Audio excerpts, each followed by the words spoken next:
வணக்கம். நான் பலாலை வடக்கு கடத்தோல் சங்கத்தில் முதல் நிர்வாகத்தில் இருந்தால் செயலாளராக 4 வருஷம் இருந்தாங்க. இப்போ நாங்கள் இருந்த காலத்திலையும் இதே சம்பவங்கள் களவு பிரச்சனை நிறைய நடந்திருக்கு. அப்போ எங்கள் சங்கத்திலேயே நாங்கள் ஒரு சட்டமூட்டை போட்டு வச்சுருக்கோம். கடலில் களவு செய்து பிடிபட்டால் அவர் இங்கே தொழில் செய்யலாது, தொழில் செய்யலான்னு சங்கத்தில் நாங்கள் முதலே அதை அப்படி ஒரு சட்டம் உண்டு, சங்க ஜாப்பில் இருக்குது. அப்போ தண்டனை சட்ட இதில் இருக்குது. ஆனால் இப்போ என்ன பிரச்சனைன்னு சொன்னால் இதில் யாரோடையும் தனிப்பட்ட விரோதமோ ஒருத்தருக்குமே இல்லை. இது எங்களோட கிராமத்தில் நாங்கள் ஒரு நல்ல ஒரு இதாக இந்த களவு பிரச்சனைகள் அது இருக்கக்கூடாது. இது ஊரில் நடக்கிற களவை தாண்டி கடலில் போய் ஒரு களவு செய்யப்படுதுன்னு சொன்னால் அது ஒட்டுமொத்தத்துக்கும் பாதிப்பு. இப்போ அவையில் இப்போ களவு எடுக்கிறவைகளுக்கும் இருக்கிற பிரச்சனையை விட ஒட்டுமொத்தமாக நாங்களும் கடத்தொழில் செய்யலாம், நிம்மதியாக போய் நாங்கள் தொழில் செய்யலாம். ஏன்னு சொன்னால் கடலில் இருக்க பாதிக்கப்படுறது நாங்களும் தான். இப்போ எங்கே இருந்து போய் அங்கே அடித்து வட்டி கொத்தி செய்ய அங்கேருந்து வாரவனும் மாத்திரத்தில் எங்களையும் அடித்து வட்டி கொத்தி செய்யலாம்.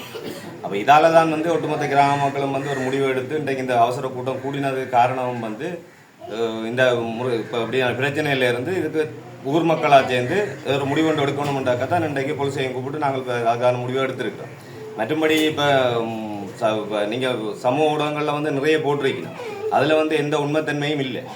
ஏன்னா நாங்கள் நிறைய போட்டாக்களோட நேரடியாக சில பேரோட நான் கோல் பண்ணி கதைச்சிருக்க வேண்டாம், நீங்கள் போட்டோ தவறுண்டே கடத்தொழில் அமைச்சர் கண்டனம் தெரிவிச்சிருக்காரு. அது கூட ஒரு எங்களோட அமைப்பை கொஞ்சம் இப்போ கடத்தொழில் கடலில் இருக்கிற பிரச்சனைக்கு கடத்தொழில் அமைப்பு ஒன்று இருக்குது.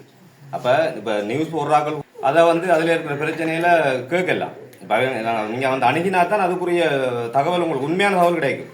அதை விட்டுட்டு நாங்கள் எங்களோட ஒரு ட்ரெண்டிங்குக்காகவும் மக்கள்கிட்ட பிரச்சனை சமூக ஊடகங்களுக்கு ஒரு தங்களை ஒரு ட்ரெண்டிங்குக்காக தான் இப்போ போய்கொண்டிருக்கிற மாதிரி எல்லா நியூஸ்லையும் பிறகு இப்போ அமைச்சர் கண்டனம் வச்சு அன்றைக்கு நேற்று அந்த காலையிலேயும் நேற்று அந்த ஆர்ப்பாட்டத்தில் கூட எதிராக இந்திய மீனவர்கள் தொப்புகளோடைய உறவு ஆனால் இங்கே இப்படி செய்து போட்டினோம்னு சொல்லி தமிழ் தேசியம் பேசிக்கொண்டு சும்மா தங்கட அரசியல் ஆவதுக்காகவும் தங்கட வாய்க்கு வந்த விதமாக தான் கதைச்சு கொண்டிருக்கணும். நம்முடைய சம்மேளனத்திலிருந்து கூட எல்லாரும் பேட்டி கொடுக்கணும், யாழ் கூட மையத்துக்கு போய் பேட்டி கொடுக்கணும் என்ற இதை ஒரு இந்த ஒரு இதை வச்சு தங்கட இதை கதைச்சு கொண்டிருக்கணும். ஆனால் உண்மைத்தன்மை களவல பிடிபட்டது. ஏனண்டா நாங்கள் இன்றைக்கு மனவருத்தப்புறம் எல்லா ஊடகங்களும் ஒரு விஷயத்தை சொல்லினோம், செய்தது பிழையா இருந்தாலும் இப்படி அடித்தது பிழையாது. இது இதே சம்பவம் இந்தியாவில் இருக்கிறவியல் எங்கட மீனவரால் வெட்டுப்பட்டு காயப்பட்டு இருக்க இப்போ இன்றைக்கு இங்கேருந்து துடிக்கிற துடிப்பு அந்த அங்கத்தை மக்களும் துடிச்சிருப்போம். தங்கட புருஷனார விட்டைக்கையும் தங்கட தகப்பனை விட்டைக்கையும் நாங்கள் இப்போ வேதனைப்படுற மாதிரி தான் அங்கேயும் வேதனைப்பட்டிருப்போம். அப்போ இதுதான் உண்மை, இதுதான் நடந்தது. அப்போ நாங்கள் இப்போ இதில் இருக்கிற எல்லாருமே ஒரு தனிப்பட்ட முறையில் ஒரு குடும்பத்துக்கு எதிராகவோ இல்லை அவையில் இருக்கிற பழைய பகை அப்படி இப்படி எந்த வித இதுவும் இல்லை. இப்போ இந்த களவு என்றது எல்லாரையும் பாதிக்கிற வழியாக நாங்கள் இதுக்கு எல்லாருமே ஒற்றுமையாக திரண்டு இதுக்கு ஒரு சட்ட நடவடிக்கை எடுக்கணும் என்று தான் நாங்கள் இதை கூடியிருக்கிறோம். குற்ற சங்கத்திலேருந்து கதைக்கிறோம். இன்றைக்கு எங்களுக்கு ஒரு கூட்டம் நடந்தது, அதுக்காண்டி தான் நாங்கள் எல்லாம் வந்திருக்கிறோம். என்னென்னா இப்போ நீங்கள் எல்லோரும் மீடியாவில் பார்த்துருப்பீங்க, எங்களோட ஊரில் இருந்து இந்தியாவுக்கு இந்திய மீனவ படகுகளை அடித்து பொருட்களை களவெடுக்கிறதுக்கு போன இடத்த இந்தியா மக்கள் மீனவர் பிடிச்சு கொண்டு போனது அவையில. அப்போ அதை பிடிச்சு கொண்டு போனதுக்கு பிறகு இங்கே பெரிய பிரச்சனைகள் எழுப்பினது என்னென்னா, இது தாங்கள் தொழிலுக்கு தான் போனது, தூண்டிக்கு தான் போனது, தாங்கள் சாப்பாடு கேட்க போனாங்கள், தாங்கள் அதை பற்றி இதண்டையில் அவையெல்லாம் எங்களுக்கு அடித்தவைன்னு சொல்லினேன். 2016ஆம் ஆண்டு இது நாங்கள் மீளக்குடியமர வந்த இடம் இது. 2017 இருந்து இப்படி சம்பவங்கள் நடக்குது, நிறைய போலீஸில் கேஸுகளும் இருக்குது. இவைகள் தொடர்ந்து இந்த செயற்பாட்டை செய்து கொண்டு தான் இருக்கிறேன். நாங்களும் போலீஸில் போடுறது மக்கள், நாங்கள் ரெண்டில் இல்லை எல்லா மக்களும் தான் போலீஸில் கொடுக்குறதும் பேருந்தாவியல் வெளியில் வாரதும் திரும்ப போய் களவெடுக்கிறதும். இப்போ 3 மாதத்துக்கு முன்னுக்கும் எங்களோட கடத்தொழிலாளர் கூட்டுறவு தலைவர் அவையின் நிர்வாகக்காரர் ஒரு 3.5 போல அவையின் படகை கையும் மையமாக பிடிச்சவை சாமானோட களவெடுத்து கொண்டு வந்த இடத்த பிடிச்சும் போலீஸில் கொடுத்தது. இதுக்கான நடவடிக்கைகள் போலீஸிலிருந்து எந்த ஒரு சரியான நடவடிக்கையும் எடுக்காதால தான் இன்றைக்கு இவ்வளவு தூரத்துக்கு வந்தது. இந்த சம்பவம் தொடர்ந்து நடக்குது தான்.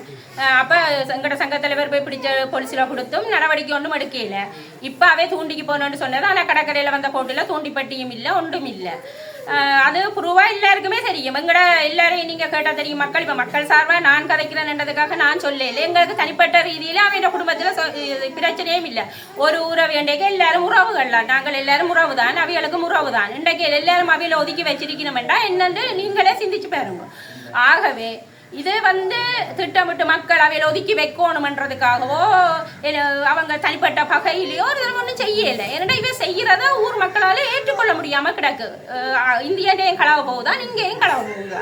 சரியோ, அப்போ அதால தான் மக்கள் கூடி இதுக்கு இவ்வளவு நாளை நாங்கள் போகிறதும் பாடுறதும் இதுக்கு ஒரு முடிவு இல்லாமல் இருக்கிறபடியா இன்றைக்கு திட்டவட்டமாக ஒரு முடிவு எடுக்கணுமென்றதுக்காக எல்லா மக்களும் கூடி இப்போ ஒரு முடிவை எடுத்திருக்கணும். அப்போ அந்த மாதிரி நாங்கள் பார்த்து கொண்டிருக்கிறோம். 9 மணிக்கு போனாங்க இல்லை, 9 மணிக்கு நைட்டு இந்த வீடியோ பார்த்துட்டு போனாங்க. போய் அங்கே இன்ட்ரியை போட்டால் இன்ட்ரி எடுத்து போட்டு இப்படி வீடியோ இருக்கு ஐயான்னு சொல்லி 2 பேர்லேயும் இன்ட்ரியை போட்டுன்னு வந்தேன். வந்து ஒரு மணித்தியாதார திருப்பி கூப்பிட்டு அங்கே போக நான் ரோட்டால் வரைக்கவே 2 பேரும் உள்ளே போனவேன். இன்ட்ரி கொடுத்த 2 பேரும் போலீஸுக்கு உள்ளே போனவேன். போய் ஒரு கொஞ்சம் தான் நாங்கள் இங்கே வீட்டை வந்துட்டு அடிக்கணும் வர சொல்லி அங்கே போனால் இதில் சைன் வைக்க சொல்லி நான் என்ன கேட்டேன், நான் இன்ட்ரி பட்டியில் சைன் வைக்க சொல்கிறீங்களா, இது நீங்கள் 2 பேர் முதல்ல 2 சத்தம் போடுறீங்களானா அதுக்காகவே வந்து நிற்கிறேன், நீங்கள் இதில் சைன் ஒன்று வைங்க. அப்போ நான் விடிய 9 மணிக்கு வாங்கிட்டு நான் வந்துட்டேன். வீடியோ ஃபோனில் வீடியோ எடுத்து நான் ரெக்கார்டு கதைச்சதை போலீஸ் கதைச்சதை விடிய போக அவர் தமிழ் போலீஸ் சொன்னார், ஆமாம் 2 சவுத்தியா போயிருக்கிறீர்கள். நான் சொன்னேன், நான் எங்களை கூப்பிட்டு விசாரிக்கவும் இல்லை, நான் வெட்டவும் இல்லை, சார் போட்டு அவர் கதைச்சதை நான் ரெக்கார்டிங் பண்ணி வச்சுக்கலாம் பாருங்க. உடனே ஓஎஸ்சி சார் உள்ளே நின்றவர் தமிழ் போலீஸை போய் கூப்பிட்டு அவர் வந்தார்.